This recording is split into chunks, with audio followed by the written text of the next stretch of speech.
Prior to this season, Jontay Porter was known mostly because of his more famous older brother, Michael Porter Jr. of the Denver Nuggets. That was beginning to change late in the season. Jontay Porter was having a moment. Porter, wow. And just when he had this golden opportunity to prove to the Raptors and maybe other teams that he was a player, he made this decision that led to the end of his NBA career. Jontay Porter will now remain infamous in NBA history. All because of what happened in this March 20th game against the Sacramento Kings. During the game, the online sportsbook DraftKings noticed an unusually large prop bet on Porter to underperform that night. Finds Jontay Porter with the clock down at the elbow, fading tough shot, doesn't go. Porter scored no points, played barely 3 minutes, and left the game at the end of the first quarter claiming he was ill.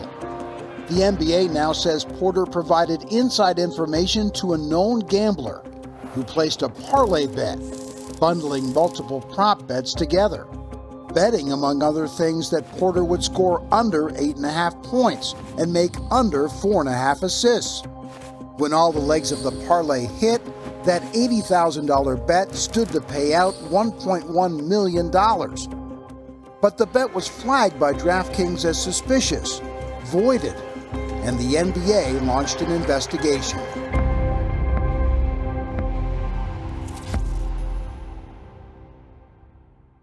To half the world, I'm just, helping them make money on DraftKings or whatever. You know what I mean? Like, I'm a prop.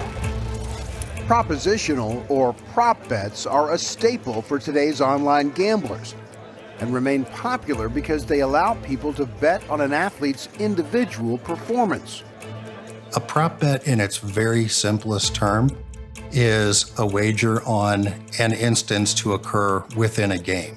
A player prop bet would be whether or not Patrick Mahomes will throw 2 or more touchdown passes in a game, whether or not Steph Curry will have 5 or more three-pointers in a game. For months, prop bets themselves have been in the crosshairs of those concerned about the integrity of games and protection of athletes. I think the social pressure we would put on student athletes with prop betting among their friends and their classmates is significant. NCAA President Charlie Baker, for one, has called for states with legal sports wagering to ban prop bets on all collegiate sports. It's not that hard to imagine somebody just poking their friend and saying, look, I could really use your help this weekend. If you could just miss a couple of free throws or, do one of the many different things you could bet on in a game, it would really help me out in terms of, paying my rent, whatever it might be. The chances for just a lot going wrong are very high. Baker's message resonated with political leaders and regulators in Ohio. Shortly after the state legalized sports betting, the University of Dayton men's basketball coach Anthony Grant called out gamblers who'd lost money and taken to social media to harass his players.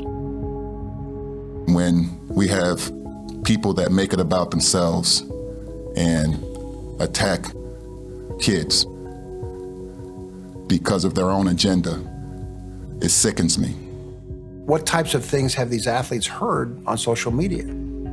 It's very common for them to receive threats on their own life, threats on their family's life, individuals saying they know where they live. We're not talking about mere criticism of athletes. They don't have thin skins. These are student athletes that are receiving criminal communications. In February, with Governor Mike DeWine's support, Ohio banned player-specific prop bets on collegiate sports. What really fueled our decision to do away with prop betting on intercollegiate athletics is to protect these young people. They were being harassed. They don't deserve that. From the big picture, anybody who's got a financial interest or any interest in professional sports should be really concerned about the integrity of the product that they put out. In the wake of the Jontay Porter scandal, ESPN's David Purdom has learned the NBA is discussing whether prop bets on players like Porter, who are on two-way contracts between the G League and NBA, should be eliminated entirely. An idea that's already met with resistance from the gambling industry. When you take it out of the legal market, you're losing the opportunity to tax it and create revenue for your state and local governments. You are putting it back into the shadows. We have an illegal market that is more than willing to step in and provide this type of betting activity to bettors. When I get that feedback, whenever I see, oh, we can't do that, they're going to go into the black market, it comes across with the sincerity of a shark being concerned about the welfare of the smaller fish being taken out of its tank. These out-of-state sports books assume that Ohioans are going to miss this product so much that they're going to immediately start to engage in illegal gambling.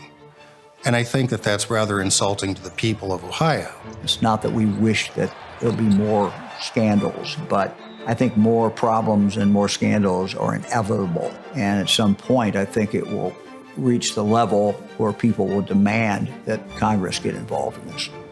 Do you think it makes sense for the federal government to consider a federal ban on prop betting in collegiate sports?